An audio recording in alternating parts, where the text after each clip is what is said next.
പ്രിയപ്പെട്ടവരെ, അങ്ങനെ കാത്തിരുന്ന ഹേമ കമ്മീഷൻ റിപ്പോർട്ട് പുറത്തു വന്നിരിക്കുകയാണ്.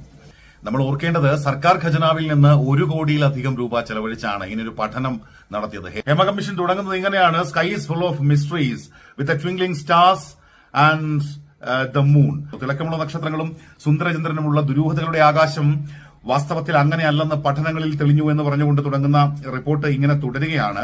ആരൊക്കെയാണ് പരാതി നൽകിയതെന്ന് ഹേമ കമ്മീഷൻ പറഞ്ഞിട്ടില്ല. ആർക്കൊക്കെ എതിരെയാണ് പരാതി എന്നൊന്നും പറഞ്ഞിട്ടില്ല. ഇതൊക്കെ സ്വകാര്യതയെ ഹനിക്കുന്നതായതുകൊണ്ടാണ് എന്നാണ് പറയുന്നത്. ഇപ്പൊ മലയാള സിനിമയിലെ നടന്മാർക്കും നടിമാർക്കും മാത്രം ഇത്രയും വലിയ സ്വകാര്യത എന്താണെന്ന് മനസ്സിലാകുന്നില്ല. അല്ലെങ്കിൽ ഈ കേരളത്തിലെ ഈ സാധാരണ മലയാളിക്ക്, സാധാരണ മനുഷ്യനുള്ള സ്വകാര്യതയേക്കാൾ എന്തെങ്കിലും കൂടുതലുണ്ടോ ഇവരുടെയൊക്കെ സ്വകാര്യതയ്ക്ക് എന്നൊരു സംശയം തോന്നിപ്പോവുകയാണ്. ഈ റിപ്പോർട്ട് മുഴുവൻ മേഘാവൃതമാണെന്ന് പറയേണ്ടി വരും നമുക്ക്. ആരോപണ വിധേയർ ആരൊക്കെയാണ് എന്നറിയാൻ കേരളത്തിന്റെ പൊതുസമൂഹത്തിന് താല്പര്യം ഉണ്ടാകില്ല. അല്ലെങ്കിൽ അത് ഈ വിവരാവകാശ നിയമം ഒക്കെ നിലനിൽക്കുന്ന നാട്ടിൽ അതും ഒരു നീതിയല്ലേ? അതെന്തുകൊണ്ടാണ് ലംഘിക്കപ്പെടുന്നത്?